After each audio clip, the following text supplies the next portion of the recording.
Everyone, welcome back to my channel again. So today we are going to discuss all the solutions of previous question paper, that was zoology 143 insect vectors and vector-borne disease. So all the answers which I have written are not from any website, like they given too much unrelatable content. I don't understand from where they write it down, and not even from Google Baba. So all the answers written are from these books itself. So all the content which is available in this book, I have written down answers from them by searching page to page and even chapter to chapter. So you should not be worried about the content of the answer and quality of the answers, and also it will save too much of your time, that it will help you. So stay tuned. So starting from the fill-ups, I forgot to mark them. Coming to define the following. So I have wrote down all the definition. You can modify it as per your memory. Like पढ़ेंगे ज़्यादा तभी कुछ lines retain रह पाएंगी mind में. अगर 8 line लिखी हैं तो 4 at least we can write here. यहाँ पे रेफरेंस भी लिखी हुई है मैंने इसकी. And the next one is life cycle of Aedes mosquito. So draw level diagram बनाना है हमें 2 into 5, तो 5 मार्क्स का है. अब इसमें ये डिवीज़न हो जाएगा 2.5 का, हाफ यानी साइकिल के और हाफ उसके. तो सबसे पहले साइकिल को डिस्क्राइब कर दो. वैसे इसमें इतना कुछ था नहीं डिस्क्राइब करने लायक, और बहुत इजी, सबसे इजी साइकिल यही है मुझसे. तो ड्यूरेशन, ये एक एडिशनल पॉइंट है कि ड्यूरेशन भी हम ऐड कर सकते हैं, वरना दैट इज़ इनफ, या ड्यूरेशन यहाँ पे भी लिख सकते हैं इन सब की. Next was dengue transmission cycle. तो ये मैंने इंपॉर्टेंट क्वेश्चंस में भी बोला है that this is important one.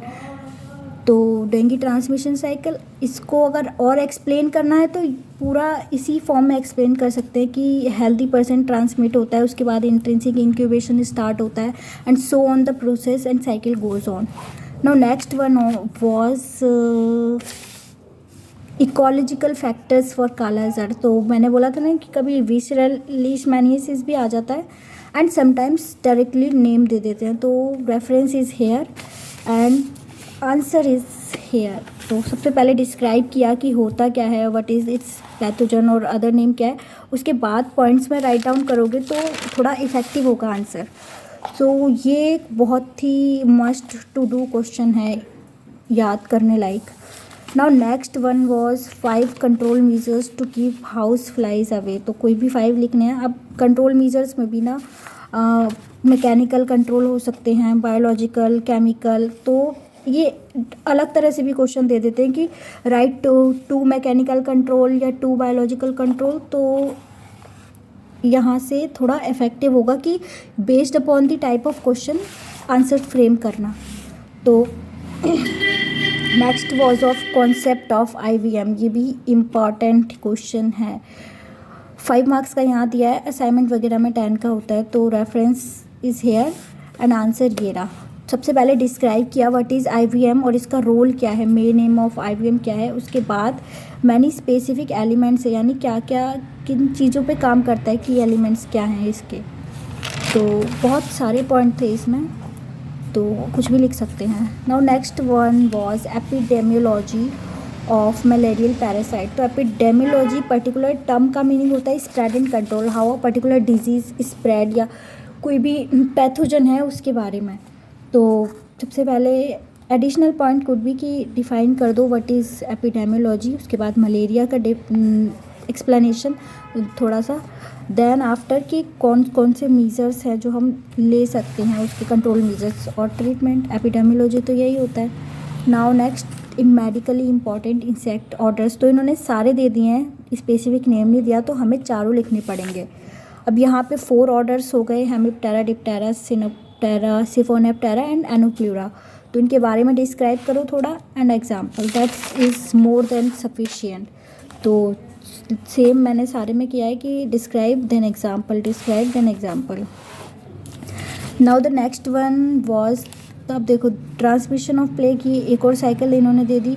Transmission of काला ज़र दे दिया, डेंगू का दे दिया. तो transmission cycle are very important. तो प्लेग की हमने एक्सप्लेन किया क्योंकि 5 मार्क का था ये अगेन.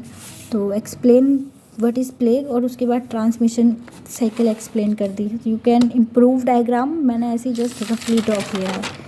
नाउ नेक्स्ट है डिफ्रेंशिएट. डिफ्रेंशिएट में हमेशा बेटर होता है कि टेबुलर फॉर्म में लिखो, unless you have shortage of points. अगर पॉइंट्स नहीं है तो डेफिनेशन लिख दो कि डायरेक्ट इंट्रिंसिक लिख दिया, देन एक्सटेंसिक लिख दिया. लेकिन अगर एक भी एग्जाम्पल यानी पॉइंट बना सकते हो ना, तो it is well and good कि पॉइंट्स में लिखो. तो 2 मार्क्स के थे, इससे ज़्यादा बुक में मुझे कुछ मिला नहीं. इनफैक्ट मैंने डायग्राम वगैरह टेबल सबसे ये देखे हैं. डेंगू एंड चिकनगुनिया के बारे में बहुत कुछ था, लेकिन द पर्टिकुलर पॉइंट्स जो डिफ्रेंशिएट कर सकते हैं यानी सिमिलैरिटीज़ थी इन दोनों में. सो हियर आर दे 4 दे रखे थे आई गेस इन्होंने.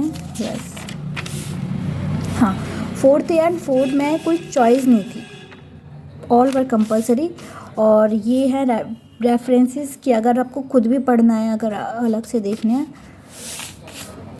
आई डोंट थिंक कि इससे ज़्यादा अगर इस क्वेश्चन पेपर को डिटेल आप कर सकते हो, क्योंकि I have tried my best to solve this answers. अब now the last one was वही इंसेक्ट डाइवर्सिटी कितनी बार रिपीट हुआ है. तो ये 10 मार्क का क्वेश्चन था.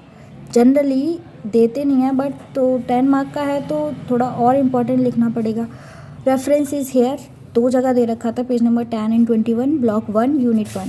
नाउ देखो, अब पहले तो डिफाइन कर दिया कि इंसेक्ट की डाइवर्सिटी क्यों है, डाइवर्स ग्रुप क्यों है. इन्होंने बोला जस्टिफाई भी करना है स्टेटमेंट को. तो जस्टिफाई करने के लिए अब वही कर सकते हैं हम, स्ट्रक्चरल परफोरेशन दिखा दी, डेवलपमेंटल कैरेक्टर्स क्या हैं और बाकी इनकी एडेप्टेशंस. अगर इसको और लेंथी बनाना है तो एक्सोस्केलेटन को आगे डिफाइन कर सकते हैं, फंक्शनल विंग्स को डिफाइन कर सकते हैं कि कैसी मॉडिफिकेशन है, माउथ पार्ट्स में जो मॉडिफिकेशन है. तो ये दिस कैन बी लेंथी, तो अपने according you can modify it. So that's was all. Hope it will help you. Thank you.